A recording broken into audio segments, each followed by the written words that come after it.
Welcome to lecture 4 on risk management and insurance. In this lecture, it is first shown how a bond price is determined, and then the concept of a bond duration is introduced. So let's begin with the pricing of a zero coupon bond. Remember, a zero coupon bond involves only a single future cash flow at the time when the bond expires. There are no annual or semi-annual interest rates. So assume the bond runs for 2 years. After 2 years, the bond retires, and then the investor, the holder of the bond, gets back the principal or face value of the bond. So that's this cash flow here. This cash flow CT stands for the principal or face value of the bond that the holder of the bond gets back when the bond expires. This happens at time big T, and we would like now to know the value of the bond today. So we have to calculate the present value of that. And we just apply here the present value formula for continuous time. So this cash flow, when the bond expires, is discounted by T numbers of years using the interest rate R. This gives us the price or the value of the bond today. Now let's draw a timeline to show really what happens here. So I have here time.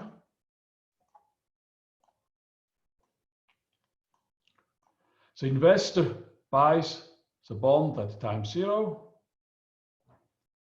and the bond then runs up to time T, and at time T the bond expires.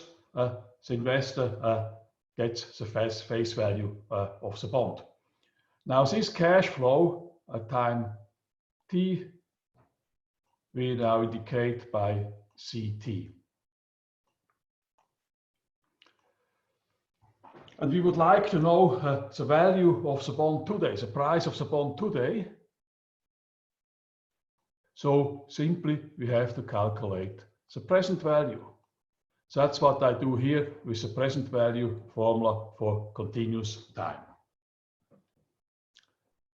So the cash flow at time CT is discounted by T number of years. This gives us the price of the bond today or the value of the bond today. In last lecture, we have seen that zero coupon bonds usually have short maturities of less than 1 year. So they actually are bills. And so the examples that I will make on the next slide involves a bill. But first I have to get rid again of this here. Okay, it's gone.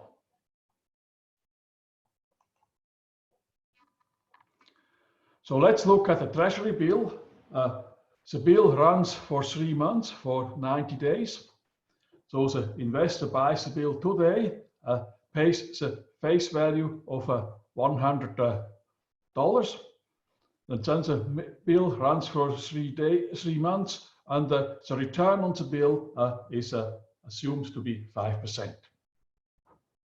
So what is the value of the bill today? What is the price of the bill today? So it just gives a return of 5%. So we discount the face value of $100, which the investor receives in 3 months' time, discounted by a quarter of a year. 3 months, 90 days, that's a quarter of a year. Always here time is expressed in a multiple or a fraction of a year. And then the interest rate, the return is 5% by assumption. So discount is by 5% over 90 days, and we get the price of the bill. the bill's value or price is $98.76. If the investor buys the bill at $98.76 and then later, 3 months later, gets back $100, then the investor just makes a return of 5%.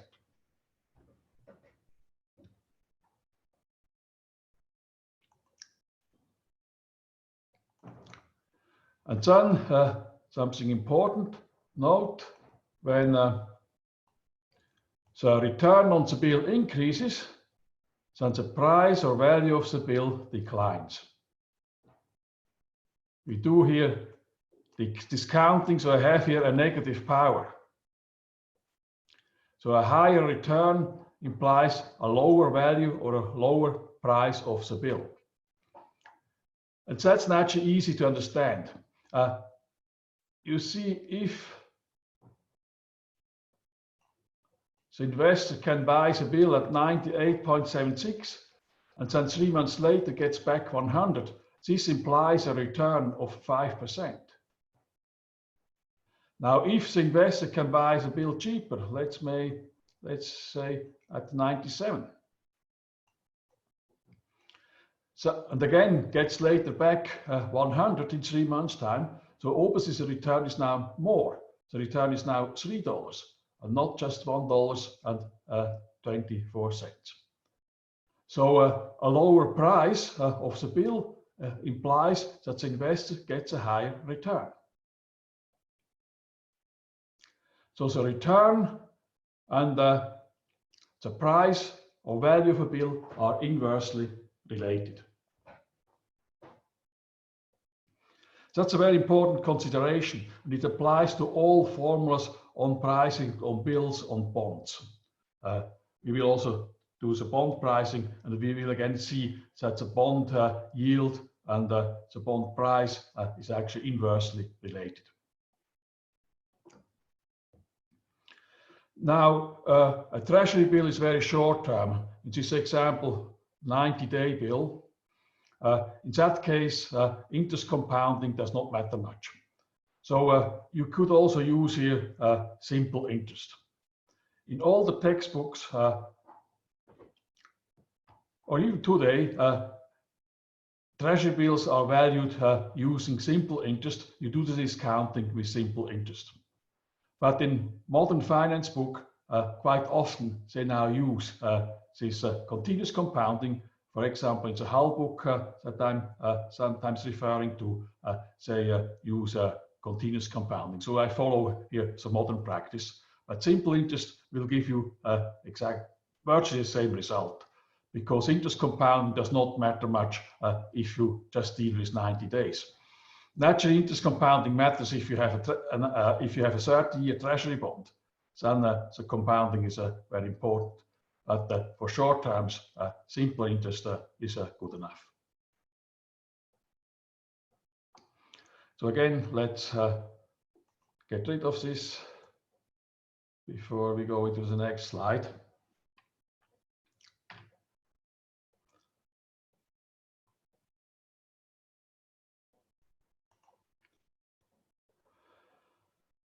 So let's now move to the bonds. The difference between a bond and a bill is a bond yields annual or semi-annual interest payments. So we have more cash flows in the future. And we have to discount all those future cash flows, also those future interest payments, and also then the return of the principal when the bond expires, this last cash flow. And we have to discount every cash flow by the appropriate interest rate. And then we get the price or the value of the bond today. Let's consider a 2-year treasury note with a face value of 100 and a coupon rate, a fixed coupon rate of 6% per year. That's just the coupon rate of this credit contract, 6%. Paid semi-annually.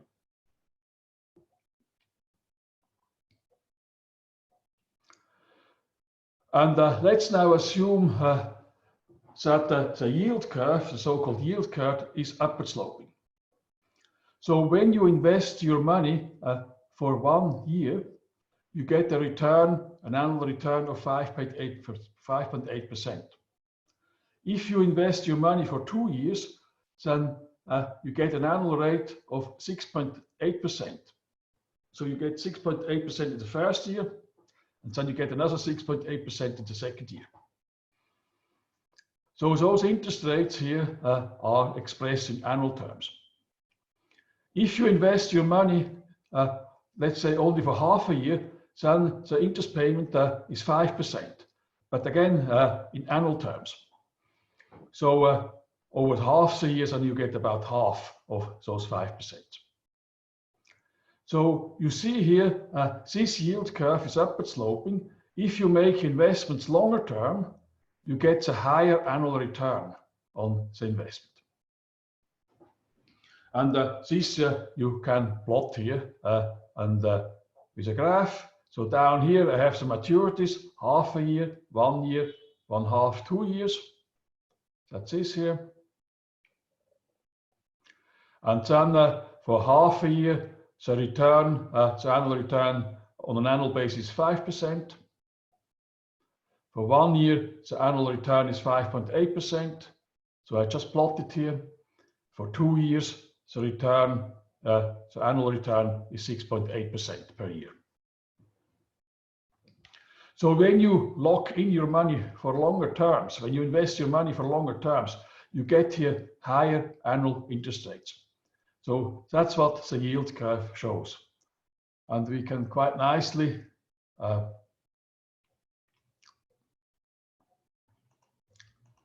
connect those points.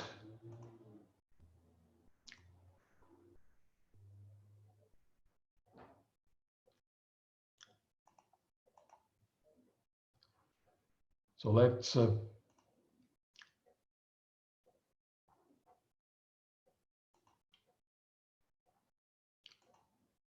let's connect those points, and that's what we call the yield curve. Usually you get a higher return when you invest your money for longer time periods. But sometimes the yield curve is downward sloping. It's also happening. So this yield curve changes over time.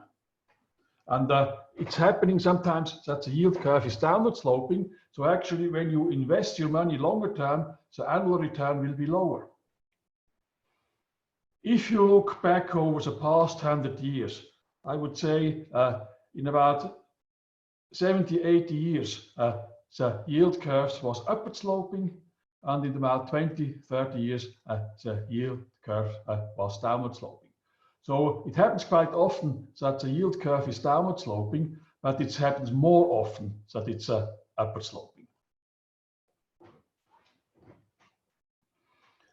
Now the yield curve is also then very important in monetary economics, when the central banks really pay close attention to the yield curve when they determine monetary policy. But that's discussed in economics classes. So let's return now to the treasury note. It's a 2-year treasury note with a face value of $100, a coupon rate of 6%. So it pays semi-annually, it pays $3. And all those future payments we have now to discount by the appropriate interest rate.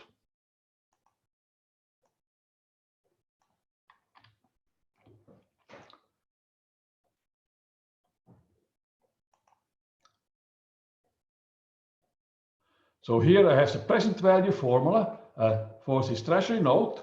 We get $3 after half a year. The interest rate for an investment for half a year is 5% in annual terms. And we discount those $3 by half a year at an interest rate of 5%. Then the next $3 we get after a year. Here the interest rate is a bit higher. We have this upward sloping yield curve. The interest rate is 5.8%, And those $3, this interest payment, we discount now by 1 year. So the first $3 we discount at an interest rate of 5%, the second $3 at 5.8%, and then the last one, after 2 years, we use an interest rate of 6.8%, because our yield curve, that's our yield curve here. So the last payment is the last interest payment of $3, but then as an investor also gets back the principal of the bond, and that's discounted at 6.8% over 2 years. So the price of value of this bill, of this treasury note is now $98.39. It is traded below par. And it's traded below par because the yield curve is upward sloping. Remember, the bill has a coupon rate of 6%. But long-term interest rates are now more than 6%, and short-term interest rates are less. So here we discount by more than 6%. And this depresses the price of the note. And this longer-term effect is stronger than the short-term effect. Here we discount by less than 6%. So actually this would put upward pressure on the price of the bill. It's less discounting here. But you see the powers are here smaller. Time is here smaller. Here 0.5 year, 1 year. Now here I have 1.5 year and 2 years. So that is actually more important here.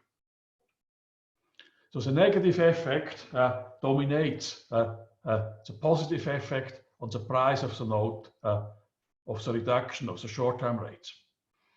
Here we have a negative effect. The discounting is done with higher interest rates. Here we have a positive effect. The discounting is done with lower interest rates, less than 6%. But this negative effect is more important because there is more time involved here. The discounting goes over a longer stretch of time, here 1.5 and 2 years. So we get here bigger powers. Here we have only 0.5 and 1. So this bill can be bought at $98.39 with those data. But the yield curve matches and will change over time, and so the price of the bill will also change over time.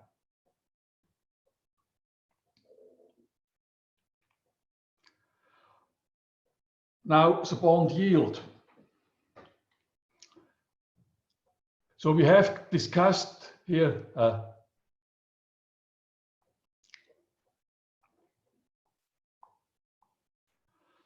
the price of this note. We discount always by the interest rates, by the appropriate interest rate. Now we can ask now which constant interest rate produces the same price, the same observed price in the market. So here the interest rate is held constant. So we don't use the yield curve here. So we can observe the price of the note in the market and then calculate the theoretical yield which produces that price. So that's a constant discount rate that equates the bond price or price of the note with its market value. So the market value we have, okay, that's this market value we have calculated with the correct interest rates, 5%, 5.8, 6.4, 6.8%. But now we can ask what constant yield would produce the same price of this bond or note. Now, usually you cannot solve this by hand. You have to use either Excel or R.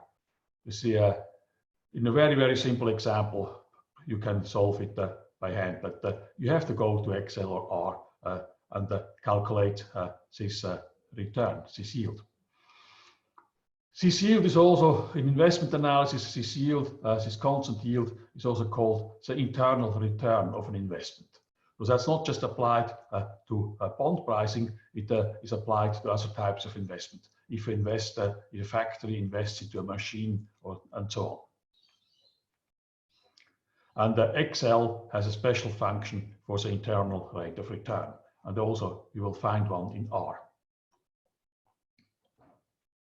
So the solution is 6.67%. It's a bit more than the coupon rate. Remember, the coupon rate is 6%. But here now the internal rate of return is a bit more. It's 6.67%. It's a bit more because you can buy the note below par. So you also earn this additional dollar here.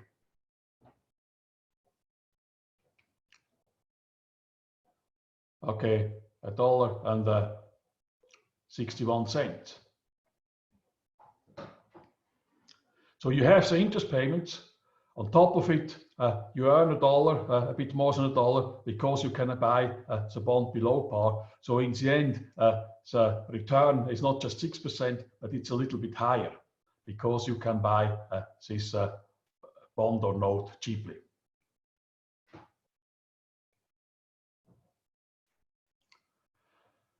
Now this brings us to the duration of a bond. Second topic today. Let's assume an investor buys a bond whose yield is 5%. I'm using now the concept of yield, because that's the theoretical yield, this internal rate of return of the bond, 5%. Now, if later on the yield in the market is lower, so let's assume you buy the bond, the yield is 5% on the bond when you buy it. Now, if later on similar bonds are traded at a lower yield, maybe just 4%, then your bond is a good bond, and it will become more valuable. You will make a capital gain. Its price will increase. But naturally, the market may move against you. So if you buy the bond when the yield is 5%, and maybe half a year later on similar bonds, the yield is only 4%, the yield is higher, maybe 6%, then your bond is a bad bond, a low yield bond, and your bond will get cheaper. You will have a capital loss.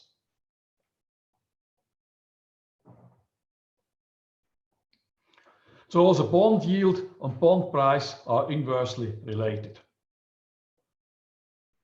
And that's pretty clear naturally here from the formula. You see, if this yield goes up, again, we have those negative powers, then the price will go down. So again, a negative relationship between the return on the bond and the price.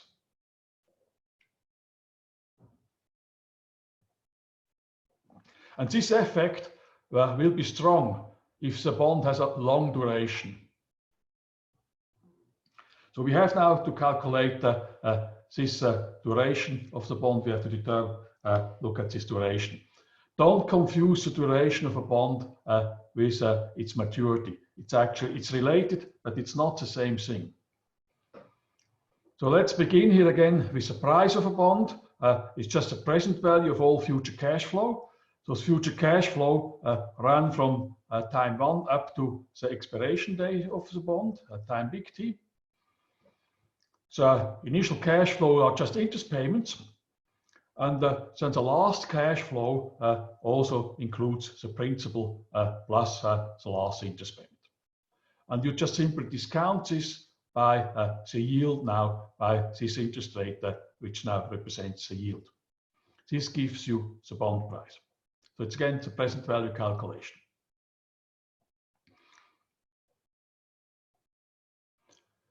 Now the duration of a bond is defined as a weighted average of the timing of all cash flows.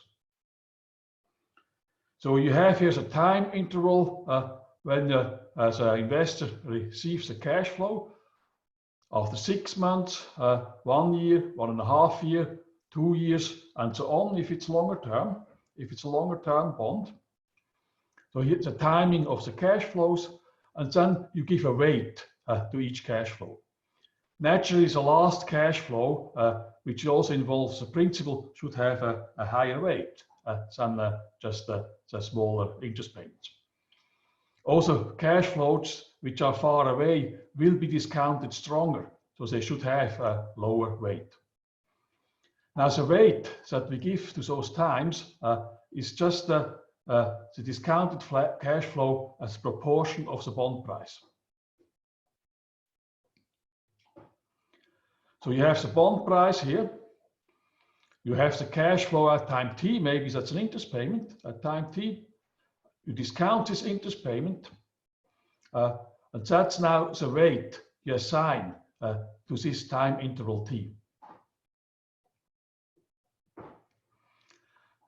So those cash flows, those interest payments, if they are farther out, they are discounted more strongly because time is bigger here.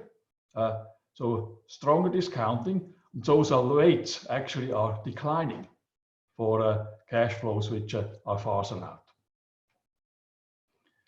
Now let's draw here again the timeline.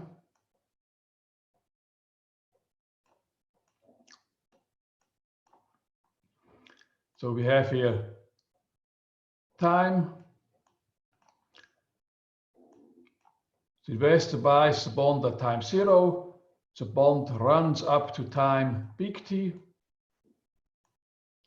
And now it's a bond, it's not just a bill, it's a bond that also involves cash flows. Maybe those cash flows are semi-annual or annual.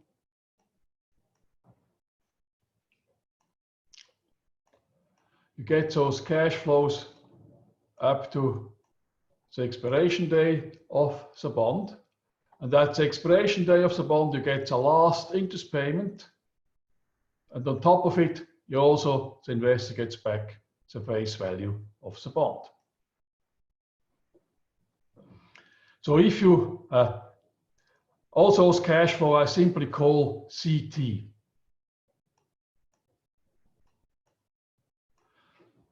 And the last cash flow then actually add up, okay, just the interest payment to the principal of the bond. So that's the last cash flow. And you see, we discount, so this cash flow here, CT, is discounted by T number of years. So, and that's put in relation to the bond price. That gives the weight that we assign to this time interval here from 0 up to T.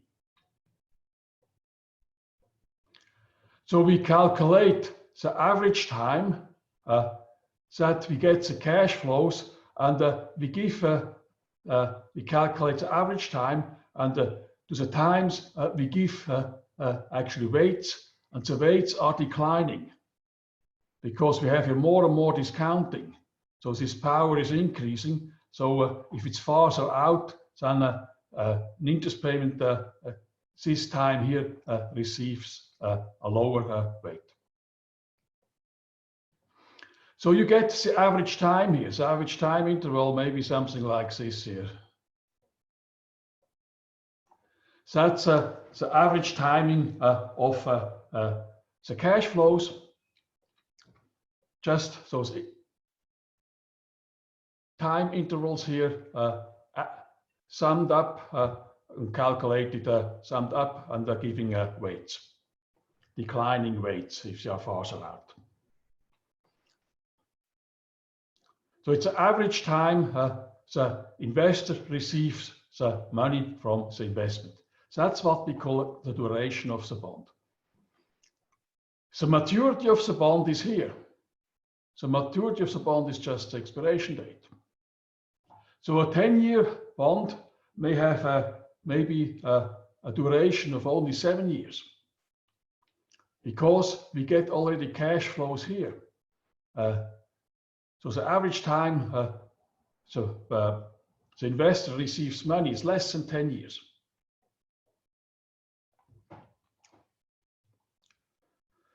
Now it's just a weighted average, and those weights here will add up to 1. So let's show that.